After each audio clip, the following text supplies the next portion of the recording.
l'automne. La luminosité diminue, la photopériode s'écourte à un point critique, et les conditions de croissance de nos adéniums se dégradent de jour en jour. En France métropolitaine, pour cultiver l'adénium correctement à la lumière naturelle, il est impératif de placer nos adéniums en dormance. Même placés bien au chaud à l'intérieur, les conditions de lumière n'étant plus suffisantes, ils vont réduire leur métabolisme au point d'entrer dans une sorte de léthargie. Et pour maintenir nos plantes en bonne santé et qu'il n'y ait pas de complications, il faut veiller à ce que nos adéniums effectuent une dormance bien profonde, qui en plus sera bénéfique. Laissons-nous aller à la torpeur de l'hiver. Vous êtes sur Mini-Bob à Balienne et que les feuilles s'envolent.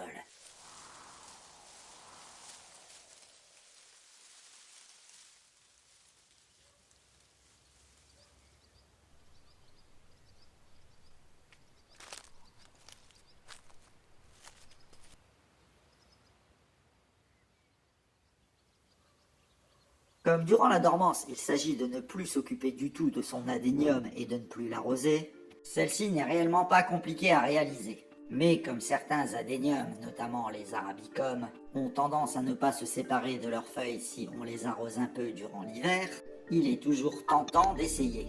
Personnellement, je n'y me risquerai pas.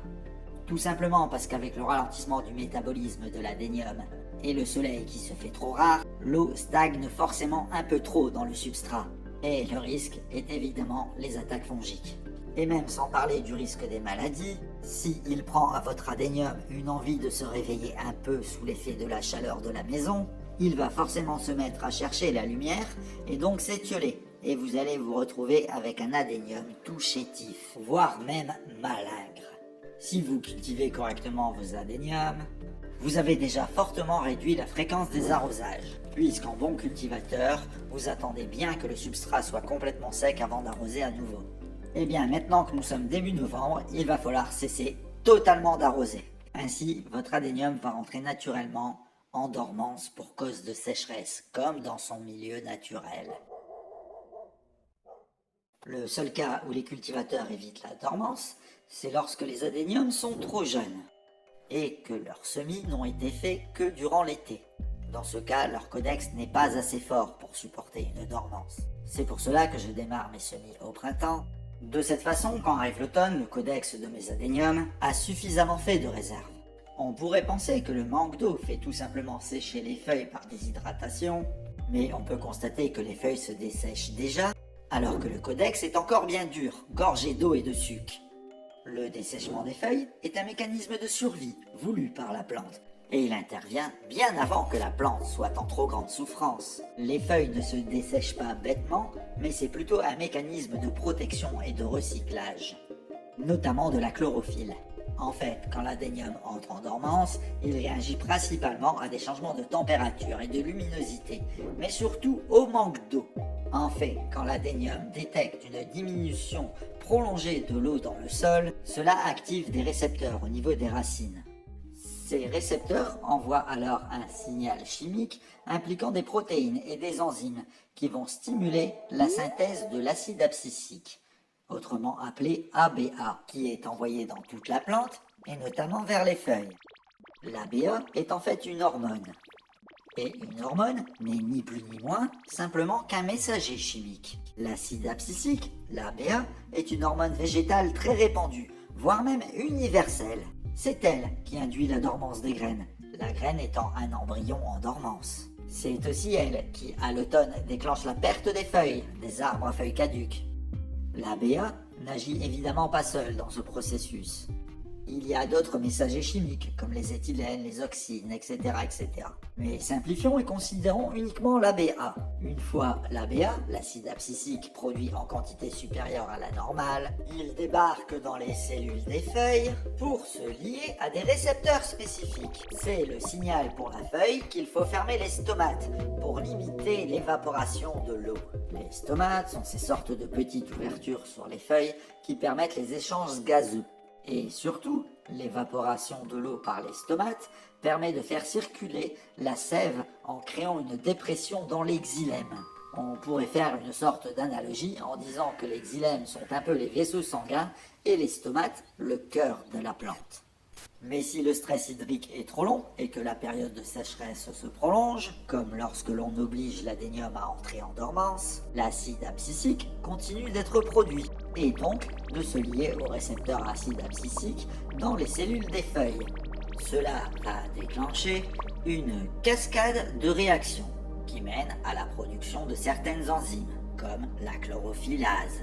La chlorophyllase va alors dégrader la chlorophylle des feuilles pour en faire des nutriments, comme de l'azote, du phosphore et du magnésium.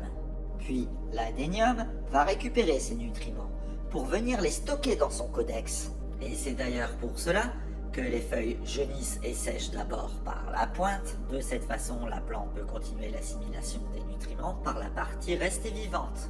L'arrivée de l'ABA dans les récepteurs des feuilles va par la suite aussi déclencher la production d'autres enzymes, comme la cellulase, qui va dégrader progressivement l'abscisse des feuilles. L'abscisse, c'est la zone de séparation entre la tige et la feuille. C'est un point de faiblesse prévu spécifiquement pour l'abscission.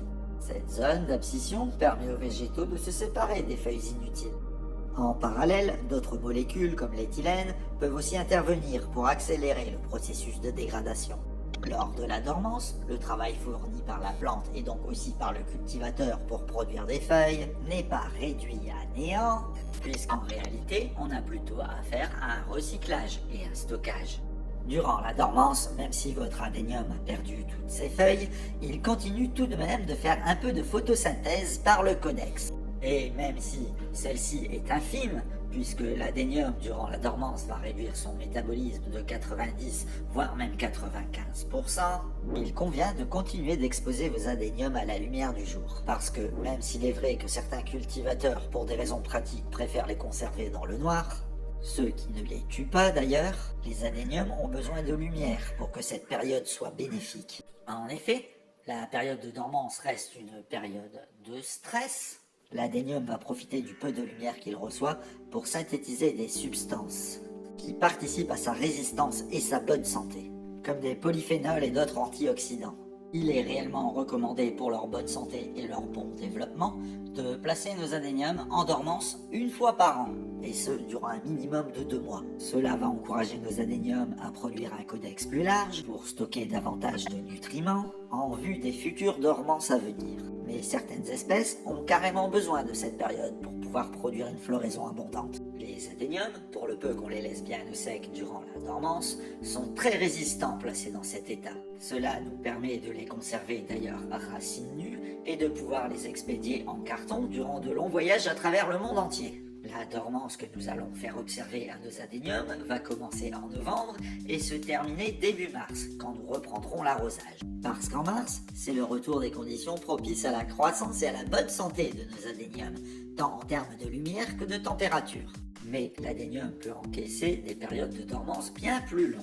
Des cultivateurs un peu négligents laissent des fois leurs adéniums carrément 1 an en dormance, ou leur font subir malgré eux plusieurs périodes de dormance durant l'année, souvent par manque de maîtrise de l'arrosage, mais surtout par crainte de trop arroser, sachant que dans ces conditions plane toujours la menace d'une attaque fongique au niveau des racines, si le substrat est mal préparé. Évidemment, les personnes qui font subir plusieurs périodes de dormance à leurs adéniums ne les tuent pas. Mais après, je vois les mêmes personnes se plaindre que les adéniums c'est compliqué, qu'ils ne se développent pas, qu'ils perdent tout le temps leurs feuilles et ont bien du mal à fleurir. Je dirais simplement à ces personnes qu'il serait peut-être temps de penser à arroser vos adéniums. Pour grossir, et notamment le codex, un adénium a besoin de feuilles. Les adéniums sont en réalité très faciles à cultiver si l'on prend bien en considération leurs besoins, notamment en eau. Et si vous avez des difficultés au niveau de l'arrosage, que vous hésitez toujours, je vous renvoie vers ma vidéo. Elle est en lien dans la description. Si vous ne tenez pas compte de la spécificité de l'adénium et que vous le traitez comme des cactus ou des euphorbes, en les arrosant très peu, vous allez avoir des adéniums qui perdent leurs feuilles rapidement et qui se développent très peu. Si vous leur imposez des conditions désertiques en dehors de la période de dormance, vous passez complètement à côté du potentiel de vos adéniums. Les adéniums ont beau être des plantes grasses, leur stratégie adaptative est tout de même très différente de ce que l'on peut observer pour les plantes de la famille des cactacées et des euphorbiacées. Les adéniums font partie de la famille des apocinacées, comme le laurier rose. Ils portent d'ailleurs aussi le surnom de laurier rose gras. Et un arrosage une fois par mois n'est réellement pas suffisant pour un bel adénium. Et si vous êtes habitué à d'autres plantes à codex, les besoins de l'adénium peuvent être très différents des plantes que vous avez déjà. En effet, certaines plantes ayant la même caractéristique ne sont souvent arrosées que lorsque le codex se ramollit. Si vous faites la même chose avec votre adénium, l'adénium va se débarrasser de ses feuilles et ne sera que très peu décoratif.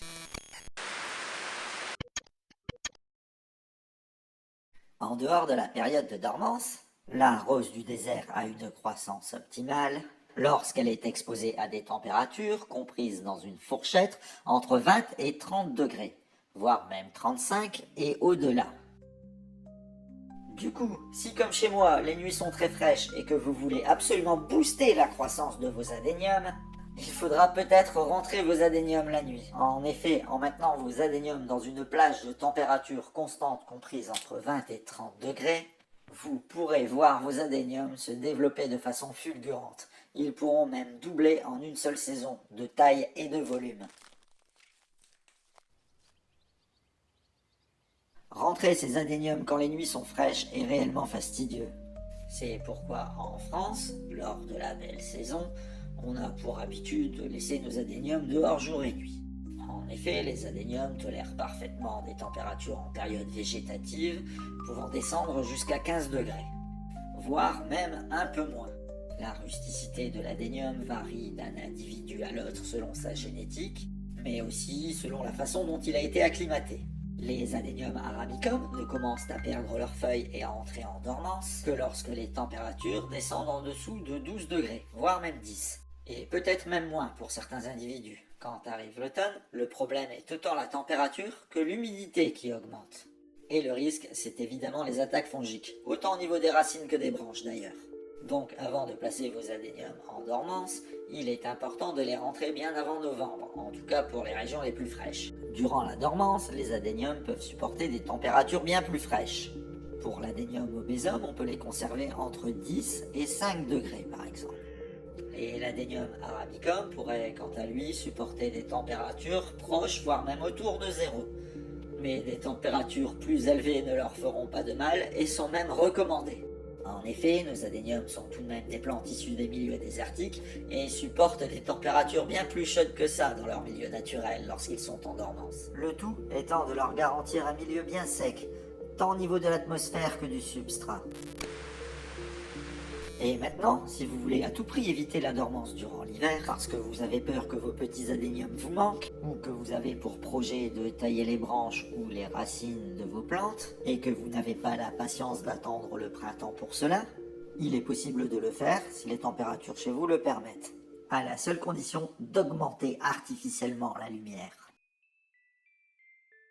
Il faudra alors vous équiper de lampes de culture, et bien sûr pas des lampes genre gadget que l'on trouve dans les magasins de décoration, qui seront peut-être parfaites pour faire survivre du persil dans votre cuisine, mais qui ne seront d'aucune aide pour les adéniums, qui sont originaires des régions du monde les plus lumineuses qu'ils soient.